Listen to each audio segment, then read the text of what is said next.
Assalamualaikum warahmatullahi wabarakatuh. Halo Sobat Misteri Sunyi Mencekam. Semoga Anda masih tetap setia bersama kami, channel yang setiap hari selalu menyuguhkan cerita-cerita misteri yang menarik. Dan untuk kesempatan kali ini kami sudah menyiapkan sebuah kisah nyata misteri yang berjudul Pesugihan Jatah Umur Gunung Paseban. Kesulitan ekonomi banyak membutakan orang sehingga memilih jalur instan untuk kaya raya, yakni dengan jalan pesugihan meskipun nyawa taruhannya. Kisah berikut ini adalah sebagai peringatan agar Anda tidak terjebak pesugihan yang menyesatkan. Di Gunung Paseban dikenal ritual pesugihan jatah umur dengan taruhan nyawa si pelaku itu sendiri. Sebagai jaminannya, ada yang gagal, ada yang sukses. Seperti apa tata cara ritual tersebut? Simak kisah selengkapnya berikut ini. Sebelum ritual itu dilaksanakan, pertama kali yang mesti ditemui adalah sang juru kunci yang menjembatani antara keinginan manusia dengan alam kasat mata, lalu minta bantu pada salah satu sesepuh yang benar-benar siap membantu ritual itu berlangsung hingga selesai. Sebab tugas juru kunci hanya sebagai perantara saja. Lantas untuk ritual selanjutnya dijalani oleh si pelaku itu sendiri, sementara juru kunci meninggalkan si pelaku itu sendirian berada di keramat. Untuk ritual selanjutnya, barulah tugas sesepuh itu sendiri yang mendampingi si pelaku agar keberaniannya makin bertambah saat keyakinannya penuh. Selain menemani pelaku, tugas sesepuh ini juga berat jika dibanding dengan juru kunci, sebab segala sesuatunya bisa dideteksi oleh sesepuh, mulai pemanggilan makhluk gaib hingga transaksi itu selesai. Namun itu pun dalam batas-batas jarak tertentu. Yang perlu diperhatikan oleh si pelaku itu sendiri jika memakai jasa sesepuh, mesti diperhatikan pula kebutuhannya. Dengan kata lain, membayar jasa atas pekerjaannya itu selama diperlukan oleh pelaku. Sebab mereka pun sama perlu biaya untuk menafkahi anak dan istrinya di rumah selama berada di keramat untuk membantu acara ritual tersebut berlangsung. Ritual pesugihan jatah umur tidak memakan wadal orang lain, melainkan dirinya sendiri yang jadi tumbal taruhannya. Dan ini sudah dilakukan oleh puluhan orang pelaku. Hasilnya ada yang sukses, ada pula yang mendapat kegagalan. Sukses dan gagal itu tergantung kesepakatan Eyang Durgalapati sebagai tampuk kekuasaan Raja Dedemit di keramat tersebut, dan selalu memberi kepastian pada si pelaku itu sendiri jika sudah betul-betul nekat. Seperti apa kepastian itu? Ya, jika perjanjian itu sudah disepakati bersama, berarti tinggal menikmati hasilnya. Biasanya ritual di keramat ini tidak ada godaan yang membuat takut bagi para pelaku ritual itu sendiri. Sebab keputusan itu baik melalui komunikasi langsung ataupun lewat suara tanpa wujud. Datangnya entah siang, entah pula malam hari, seperti yang dialami oleh para pelaku-pelaku lainnya. Faktor kegagalan itu adanya pada diri kita sendiri, yakni tidak sanggup bernegosiasi dengan si pemberi kekayaan itu sendiri lantaran takut. Eyang Durgalapati bisa diajak kolaborasi dengan catatan mesti ada wadalnya sebagai imbalan kekayaan tersebut. Caranya bagaimana? Si pelaku itu sendiri bisa mengatakan langsung padanya tentang umurnya yang dia jaminkan itu sebagai pengikutnya kelak di kemudian hari. Nah, disitulah kepintaran dan keberanian si pelaku itu sendiri untuk bernegosiasi. Jika kita merasa keberatan pada perjanjian yang diberikan oleh Eyang Durgalapati, hendaknya diutarakan langsung untuk memberikan solusinya. Contohnya dengan memberikan sapi atau kambing, pokoknya hewan berkaki 4 sebagai pengganti si pelaku itu sendiri, yang dijadikan tumbalnya sebelum nyawa si pelaku itu sendiri akan diambil oleh kerajaan gaib Eyang Durgalapati. Ritual di tempat keramat seperti ini mesti dengan orang yang lebih tahu dan paham tentang tata caranya, jangan asal-asalan. Contohnya seperti Abah Yaya, sudah banyak membantu pasien untuk melakukan ritual di keramat. Siapa sebenarnya sosok Abah Yaya ini? Dia seorang sesepuh yang sering menemani pelaku ketika ritual itu berlangsung. Hingga selesai mungkin sepertiga hari, dia selalu setia menemani pasien. Sesepuh ini tidak pernah meninggalkan pelaku sendirian. Yang jadi persoalannya adalah tempat lokasi keramat Gunung Paseban ini sangat jauh sekali dari rumah juru kunci dan berada di puncak bukit. Sementara tugas juru kunci hanya mengantarkan pelaku untuk melaksanakan ritual, dan setelah menitipkan pada penghuni keramat dengan melalui ijab kabul. Setelah selesai, pasti juru kunci itu pulang. Yang dikhawatirkan, jika ada sesuatu yang menimpa pada pasien itu sendiri bagaimana? Disinilah tugas Abah Yaya yang selalu menemani dan membantu pasien itu ngelakoni ritual berlangsung. Jadi harus dijaga keselamatannya pada pasien itu sendiri. Makanya kami selaku penulis selalu meminta jasanya sesepuh tersebut jika ada seseorang yang hendak melakukan ritual gaib seperti ini. Tugas Abah Yaya bukan sebagai juru kunci, melainkan sebagai sesepuh yang mendampingi si pelaku, juga membantu serta mendorong agar si makhluk gaib itu cepat muncul dan sekaligus menemani si pelaku agar tidak lari. Sangatlah berbahaya sekali jika tidak ditemani. Yang ditakutkan tak lain adalah aura mistis yang sangat kental, sehingga bisa membuat si pelaku itu sendiri bisa tersedot atau tertarik ke alam gaib. Di lokasi keramat itu terdapat jurang yang sangat dalam, yang ditakutkan jika si pelaku kaget atau takut terus lari dan terjerembab ke dalam jurang itu, sudah pasti mati. Jurang yang sangat dalam itu ternyata dipakai untuk ritual pembuangan hewan yang sudah disembelih untuk ditumbalkan pada makhluk penghuni keramat Gunung Paseban, lalu dibuang ke jurang tersebut.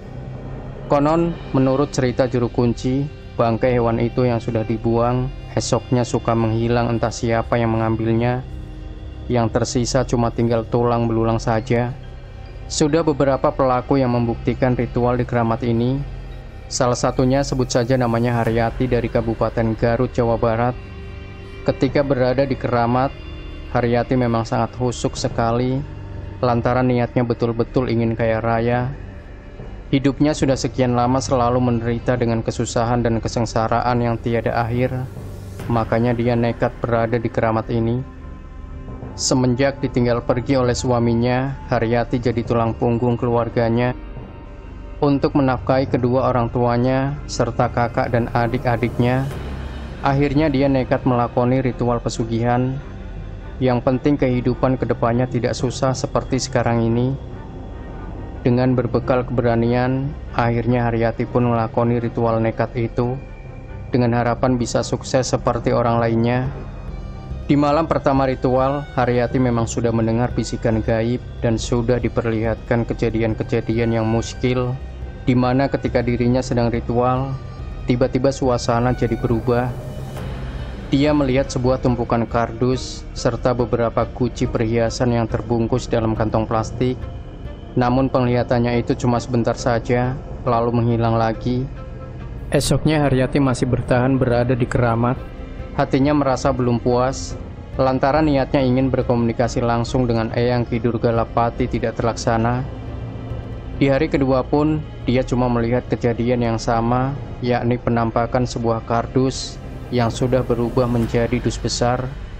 Haryati bertambah kuat keinginannya untuk bertemu dengan penguasa tempat keramat tersebut, yakni Eyang Ki Durga Lapati. Hingga pagi hari pun tiba, dia tidak pernah bertemu langsung dengan makhluk dedemi tersebut. Keesokan siangnya, secara tidak sengaja Haryati rebahan di sebuah cungkup yang berada di sekitar tempat itu, hingga dirinya tertidur pulas. Namun ketika dirinya terjaga, tiba-tiba sekeliling cungkup itu jadi gelap gulita serta dipenuhi dengan kabut. Tiba-tiba dari sudut ruangan tampak samar-samar bayangan hitam, namun wajahnya tidak jelas. Yang terlihat hanyalah janggutnya saja yang sudah memutih. Bibir Haryati kaku tidak bisa berkata apa-apa. Gugup dan takut bercampur jadi satu. Haryati, kardus itu bakal jadi milikmu. Tapi ingat, umurmu cuma sebentar. Apa kau sanggup? Pinta Eyang Ki Durga Lapati. Sanggup, Eyang, jawabnya singkat. Sekarang kau pulang, Haryati. Kau tunggu saja di rumah. Nanti pengawalku akan mengantar permintaanmu. Mengerti? ucapnya dengan tegas. Baik Eyang." Ternyata Haryati tidak banyak bicara lantaran rasa takut dan kagetnya itu yang membuat bibirnya jadi keluh. Masih dalam keadaan kaget yang luar biasa, dia menyaksikan secara perlahan kabut itu menipis lalu hilang seketika. Siang itu juga Haryati pulang meninggalkan tempat keramat lantaran ritualnya sudah selesai, serta merasa puas atas ucapan Eyang Ki Durgalapati. Setelah sampai rumahnya, malam harinya Haryati ritual kembali di kamar pribadinya. Ternyata benar ucapan Eyang Durgalapati itu terbukti, di mana tiba-tiba di depan rumahnya muncul sebuah mobil berwarna merah. Penumpangnya langsung keluar dan menurunkan isi muatannya. Haryati langsung keluar dari kamarnya. Dia merasa kaget dan mustahil. Di depan rumahnya tiba-tiba mendengar suara deru mobil. Lantaran untuk melaju ke pondoknya sangat tidak mungkin sekali, sebab tidak ada jalan masuk. Begitu pintu dibuka, tamu tak diundang itu langsung menyerahkan sebuah dus berukuran besar. Katanya kalau kiriman itu adalah titipan dari Eyang Prabu Ki Durgalapati. Dia pun merasa kaget, sebab dus besar itu pernah dia lihat ketika berada di keramat. Wajah si pengantar kiriman itu semuanya agak aneh. Tubuhnya dipenuhi dengan bulu. Tak pikir panjang, dia pun langsung menerima kiriman tersebut, lalu dipindahkan ke kamar pribadinya. Anehnya, tak seorang pun keluarganya yang tahu kedatangan makhluk gaib tersebut. Mungkin karena pengaruh ilmu sirep, yang akibatnya semua penghuni rumah Haryati pada tertidur pulas. Ritual itu pun dilanjutkan kembali. Hari menjelang pagi sekitar pukul 2 dini hari, tiba-tiba Eyang Durgalapati muncul di hadapannya seraya berkata, "Silahkan kau pakai kiriman dari Eyang Haryati." Hanya itu saja yang diucapkannya, sebab makhluk gaib tersebut segera menghilang dari penglihatannya. Dengan penuh rasa berdebar, tiba-tiba kardus itu dibuka di samping ujungnya saja, lalu dilipat lagi. Apa yang dilihatnya? Ternyata benar, gepokan uang yang banyak sekali. Hatinya berbunga-bunga setelah mendapat uang dari hasil ritual di Gunung Paseban itu. Siang itu uang kirimannya diambil 1 gepok, lalu dipergunakan untuk keperluan rumah tangganya. Sisanya dipakai untuk membayar utang piutangnya, lantaran selama ini Haryati hidup menumpang pada kedua orang tuanya. Niatnya si baik, ingin membahagiakan sanak keluarganya. Sepulang dari belanja, tiba-tiba kepalanya pusing. Langsung meminum obat sambil bersandar di kursi. Tak terasa dia pun tertidur, mungkin karena kecapean setelah belanja hampir seharian di kota.